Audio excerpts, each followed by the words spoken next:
नमस्कार दोस्तों। तो स्वागत है एक बार फिर आपका अपने यूट्यूब चैनल उन्नत शिक्षा में।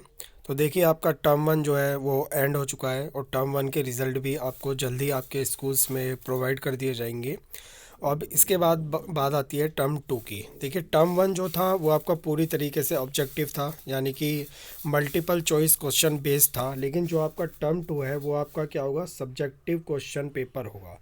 यानी कि टर्म टू जो आपका अब होने वाला है, जो कि मार्च में होगा, वो आपका पूरी तरह से सब्जेक्टिव होगा और डेस्क्रिप्टिव टाइप का वो होगा। ठीक है। आपका जो फर्स्ट टर्म था वो ऑब्जेक्टिव टाइप था, 40 मार्क्स का था। इसी तरीके से जो आपका सब्जेक्टिव होगा वो भी आपका 40 मार्क्स का होगा और इसका जो टाइम होगा वो आपको इसके लिए 2 आवर्स मिलेंगे। जबकि जो आपका मल्टीपल चॉइस एग्ज़ाम हुआ था, OMR बेस्ड जो एग्ज़ाम हुआ था, वो आपका 90 मिनट्स का था। तो अभी हम बात करने वाले हैं कि इसका सिलेबस क्या रहेगा। जो आपका टर्म टू का एग्ज़ाम होगा इकोनॉमिक्स का, ये उसका सिलेबस है कि सिलेबस उसका क्या रहेगा।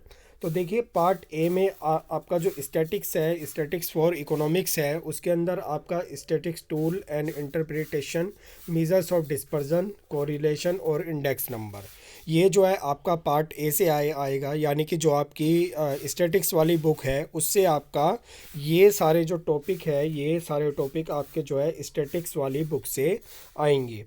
दूसरा जो आपका पार्ट है वो है पार्ट बी, जो आपका इंट्रोडक्टरी माइक्रोइकोनॉमिक्स में जो सूक्ष्म अर्थशास्त्र है उसमें से आपका आएगा। उसमें से जो इन्होंने टर्म टू के लिए सिलेबस डिसाइड किया है वो है आपका प्रोड्यूसर बिहेवियर एंड सप्लाई, यानी कि उत्पादक व्यवहार और पूर्ति। दूसरा है इसमें form of market and price determination under perfect competition with sample applications. ठीक है, यानी कि जो हमारी मार्केट्स हैं उनके बारे में है। ठीक है, और जो हमारा कीमत विभेद पाया जाता है उसके बारे में है। पूर्ण प्रतियोगिता बाजार जो है उसके बारे में। तो देखिए, आपका जो पार्ट ए है, जो स्टैटिक्स फॉर इकोनॉमिक्स वाली बुक है, ये आपकी 17 मार्क्स की रहेगी। ठीक है, 17 मार्क्स की रहेगी। जो आपका पार्ट बी है, इंट्रोडक्टरी माइक्रो इकोनॉमिक्स है, ये जो है आपका पूरा 23 मार्क्स का रहेगा। यानी कि हम देखें, जो हमारी जो माइक्रो इकोनॉमिक्स वाली बुक है ये हमारी ज़्यादा मार्क्स की है। 23 मार्क्स की जो है हमारी इंट्रोडक्टरी माइक्रो इकोनॉमिक्स वाली जो बुक है वो हमारी है। तो 17 आपका ये हो गया, 23 आपका ये हो गया, टोटल हो गए आपके 40 मार्क्स। ठीक है, 40 मार्क्स का आपका ये हो गया और 10 मार्क्स का आपका प्रोजेक्ट होगा, जैसा कि आपका फर्स्ट टर्म में भी 10 मार्क्स का प्रोजेक्ट रहा था। ठीक है, अब हम बात करने वाले हैं, ये जो यहाँ पर टॉपिक्स दिए हैं इसको हम डेस्क्रिप्टिव वे में पढ़ेंगे कि आपका इसके सिलेबस में क्या क्या आने वाला है। तो यहाँ पे देखिए, सबसे पहला था हमारा statics tool and interpretation.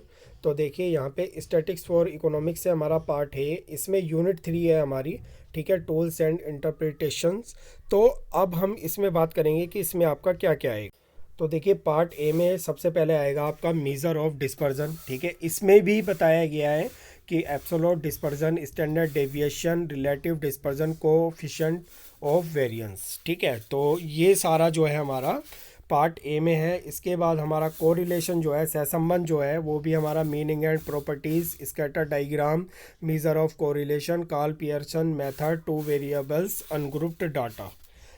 Introduction of index number का introduction, meaning, type, wholesale price index, consumer price index, uses of index number, inflation and index number.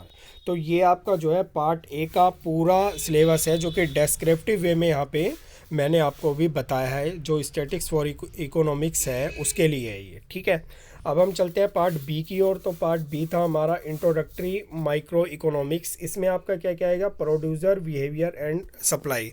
अब देखिए, इसको भी पूरा डेस्क्रिप्टिव वे में यहाँ पे बताया गया। मीनिंग ऑफ प्रोडक्शन फंक्शन, ठीक है, उत्पादन फलन क्या होता है, short run and long run total product. ठीक है, अल्प अवधि और लंबी समय अवधि में जो हमारा टीपी है, टोटल प्रोडक्ट है, कुल उत्पाद हमारा average product and marginal product, यानी कि एमपी।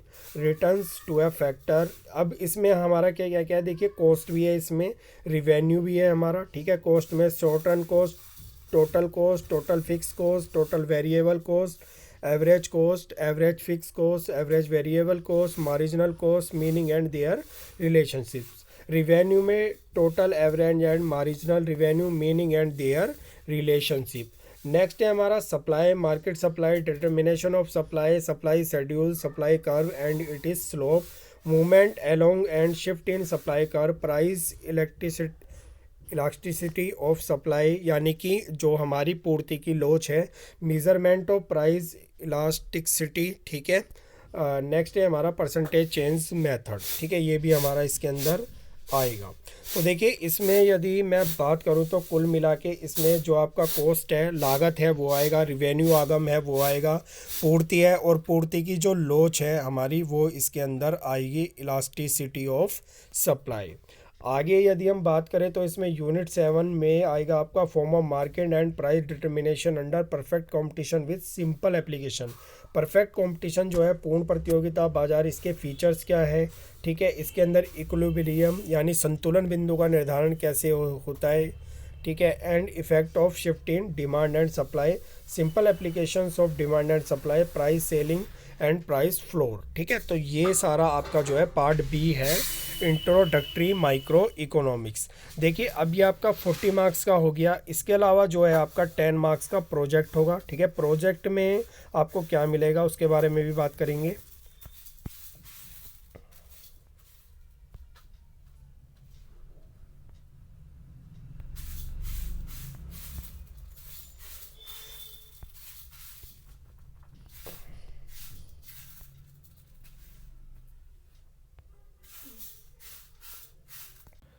तो देखिए ये आपका जो प्रोजेक्ट वर्क होगा टर्म 2 का, ये आपका 10 मार्क्स का होगा, ठीक है। 10 मार्क्स के लिए ये आपको दिसंबर से जनवरी में प्रोजेक्ट वर्क दिया जाएगा, ठीक है। और ये आपका पीरियोडिक वर्क होगा एक, ठीक है। असेसमेंट के इसमें जो होंगे वो क्या होंगे, content analysis and it is relevance in the current scenario, ठीक है। कंक्लूजन, लिमिटेशंस, बिब्लियोग्राफी, ठीक है। Overall presentation of the project, ठीक है। इसमें आपको एक प्रोजेक्ट दे दिया जाएगा जिसमें ये सारे पॉइंट होंगे, content, data analysis, interpretation, conclusion, limitation, suggestions, ठीक है। Overall presentation of the project, ये आपका टोटल 5 मार्क्स का होगा। इसके अलावा यदि हम देखें final assessment and viva by both internal and external examination, ये आपका कितने मार्क्स का होगा, 5 मार्क्स का होगा। तो 5 मार्क्स आपके ये हो गए और 5 मार्क्स आपके ये हो गए, तो टोटल जो आपका प्रोजेक्ट होगा वो 10 मार्क्स का यहाँ पे आपका जो है वो हो जाएगा, ठीक है। जो आपका प्रोजेक्ट है वो कितने मार्क्स का हो गया, 10 मार्क्स का यहाँ पे हो गया। अब देखिए इस सिलेबस के अंदर टीचर्स के लिए कुछ सजेस्टिव लिस्ट ऑफ प्रोजेक्ट्स दे दी गई है, ठीक है, कि वो कौन कौन से प्रोजेक्ट दे सकता है। तो यहाँ पे टीचर की अपनी अंडरस्टैंडिंग पे है कि वो आपको इनमें से कौन सा प्रोजेक्ट बनाने के लिए दे सकता है। जो भी प्रोजेक्ट आपको बनाने के लिए दिया जाएगा, ठीक है, वो 5 मार्क्स का होगा और प्रोजेक्ट के बेस पे जो वाइवा होगा वो भी आपका 5 मार्क्स का होगा। तो टोटल आपका प्रोजेक्ट जो है वो 10 मार्क्स का हो जाएगा। तो इसमें से कोई भी एक प्रोजेक्ट आपको जो है टीचर के द्वारा करने के लिए दिया जा सकता है। तो आशा है कि आपको ये वीडियो बहुत अच्छा लगा होगा, क्योंकि मैंने इसमें पूरी कोशिश की है कि आपके क्लास 11th के इकोनॉमिक्स के सिलेबस को मैं पूरी तरह से डिस्क्राइब कर पाऊँ। आगे हम क्लास 11th का जो है आपका सिलेबस है धीरे धीरे इसके सभी चैप्टर्स को करेंगे और इस वे में करेंगे कि ये आपके सब्जेक्टिव पेपर के लिए हेल्पफुल हो। तो आप हमारे वीडियो को लाइक कीजिए और आगे के मटेरियल से जुड़ने के लिए आप हमारे चैनल को सब्सक्राइब कीजिए।